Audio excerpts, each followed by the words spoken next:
नमस्ते साथीहरू, आज हामी एनएमबी लघुवित्तको 2082 साल 2 महिना 24 गते सोधिएको क्वेशनहरूको आज सोलुसन लिएर आइसकेछौँ। जति साथीहरू च्यानल सब्स्क्राइब गर्नु भएको छैन भने च्यानल सब्स्क्राइब गरिहाल्नु, सबैभन्दा छिटो तपाईको सँग पुग्न सकोस्। त्यसैले आज हामी एनएमबी लघुवित्तको क्वेशन सोलुसन गर्न जाँदैछौँ। हाम्रो फर्स्ट क्वेशन रहेछ, क्वेशन नम्बर 1 रहेछ, चाँदीको मुद्रा प्रचलनमा ल्याउने राजा को हुन्? जयप्रकाश मल्ल, रत्न मल्ल, महेन्द्र मल्ल, प्रताप मल्ल। यसको एन्सर रहेछ महेन्द्र मल्ल। 2 नम्बरमा नेपालको एसिया महादेशको कति भूभाग ओगटेको छ? अप्सन क 3.3%,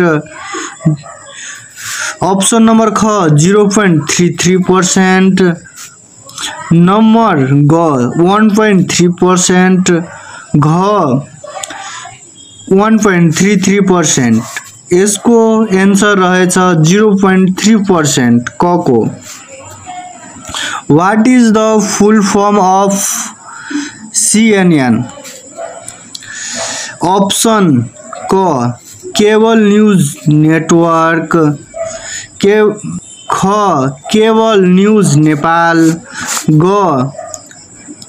केबल नेपाल नेटवर्क, नम्बर घ चाइना न्यूज नेटवर्क। यसको एन्सर रहेछ ग। क्वेशन नम्बर 4, कोशी नदीलाई भारतमा पुगेपछि कुन नामले चिनिन्छ? अप्सन क बिहारको दुख, ख बिरामीको दुख, ग बिहारको दुख, घ बिहारको दुख। यसको अप्सन रहेछ ग। नेपाल राष्ट्रिय बैंकको गभर्नर नियुक्ति कसले गर्दछ? अप्सन क सञ्चालक समिति, ख नेपाल सरकार मन्त्री परिषद, ग जनशक्ति व्यवस्थापन विभाग प्रमुख, घ मन्त्रालय। यसको एन्सर रहेछ ख नम्बर। नम्बर 6, नेपालको पहिलो बैंक कुन हो? अप्सन क राष्ट्रिय वाणिज्य बैंक, नेपाल राष्ट्रिय बैंक, नेपाल बैंक, कृषि विकास बैंक। यसको एन्सर रहेछ ग। बैंकको पनि बैंक भनेर कुन बैंकलाई चिनिन्छ? राष्ट्रिय वाणिज्य बैंक, राष्ट्रिय बैंक, नेपाल बैंक, कृषि बैंक। यसको एन्सर रहेछ ख नेपाल राष्ट्रिय बैंक। क्वेशन नम्बर 8, भूगोलको आधारमा नेपाललाई कति प्रदेशमा विभाजन गरिएको छ? अप्सन नम्बर क 5 प्रदेश, ख 77 प्रदेश, 7 प्रदेश, घ 4 प्रदेश। यसको एन्सर रहेछ 7 प्रदेश, ग। यस वर्षको 100 वर्षको अवधिलाई के भनिन्छ? अप्सन क शताब्दी, अप्सन ग दशक, ग युग, घ रतन। यसको अप्सन रहेछ क। क्वेशन नम्बर 10, ECG नामक यन्त्र कुन अङ्गको परीक्षण विभाजन गरेको छ? मुटु, पेट, फोक्सो, दाँत। यसको उत्तर रहेछ क मुटु। क्वेशन नम्बर 11, किताबको अगाडि र पछाडि राखिएको पानालाई के भनिन्छ? Left, fly left, front paper. Question number 12, पर्यटन स्थलका रूपमा प्रसिद्ध बाली टापु कुन देशको हो? ऑप्शन नंबर क इंडोनेशिया, नंबर ख इंडिया, नंबर ग थाईलैंड, नंबर घ श्रीलंका। यसको ऑप्शन रहेछ क इन्डोनेसिया। नंबर 13 पोथी सुगरलाई के भनिन्छ?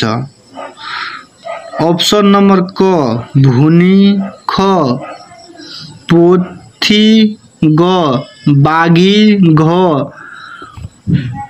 केटो। यसको ऑप्शन रहेछ ख पोथी। नंबर 14 क्यूआर कोड प्रयोग गर्ने नेपालको पहिलो बैंक कुन हो? नंबर क एभरेस्ट बैंक, नंबर ख एनएमबी बैंक, नंबर ग नबिल बैंक, नंबर घ ग्लोबल आईएमई बैंक। यसको आन्सर रहेछ नबिल बैंक। क्वेश्चन नंबर 15 सबैभन्दा चाँडो बढ्ने वनस्पति कुन हो?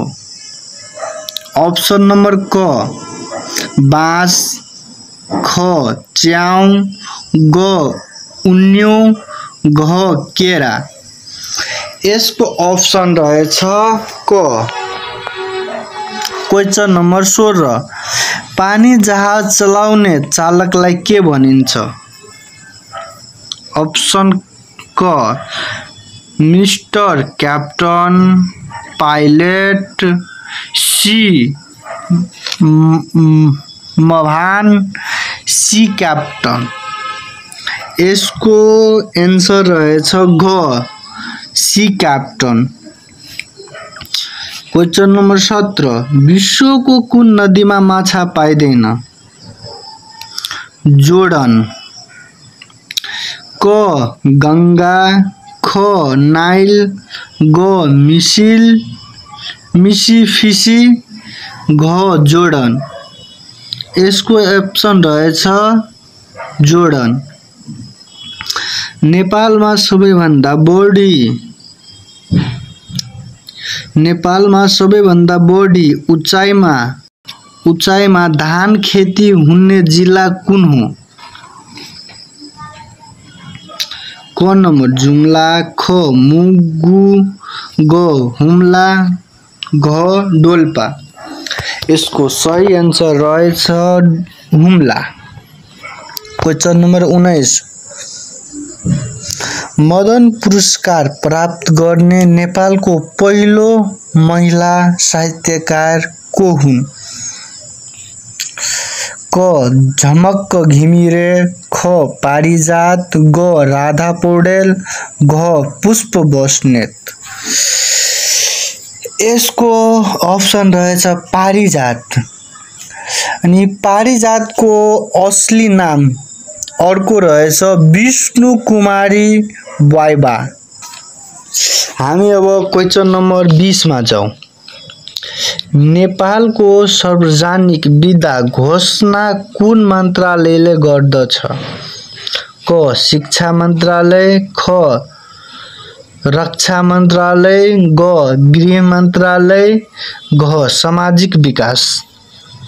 यसको आन्सर रहेछ गृह मन्त्रालय। नेपालको पहिलो वाइफाई निशुल्क भएको जिल्ला कुन हो? क म्याग काठमाडौँ, ख कास्की, ग म्याग्दी, ग झापा। यसको राइट आन्सर रहेछ ग म्याग्दी। क्वेश्चन नंबर 22 चालकले मदिरा पदार्थ खाए नखाएको जाँच्ने यन्त्रलाई के भनिन्छ? पेथोलाइजर, रक्सीमीटर, सोपिडोमीटर, अल्कोहल चेकर। यसको आन्सर रहेछ क नम्बर बेथोलाइजर। क्वेश्चन नंबर 23 नेपालको पहिलो ग्रामीण पर्यटन स्थल कहाँ पर्दछ? नंबर क सिरुवाबारी, घले गाउँ, अमलबारी सिरानचोक। यसको एन्सर रहेछ क। क्वेश्चन नंबर 24 सेतो धरती उपन्यास का लेखक को हुन्? क्वेश्चन नंबर 1 बालकृष्ण राम विजय कुमार, ग हरिवंश आचार्य, नंबर घ अमर न्यौपाने। क्वेश्चन नंबर 25 ढाका को कपड़ा को लागि प्रसिद्ध जिल्ला कुन हो? ऑप्शन नंबर क जुम्ला, ऑप्शन नंबर ख भातगाउँ, ग पाल्पा, घ रसुवा। लङ क्वेश्चन को लागि कमेन्ट गर्नु होला।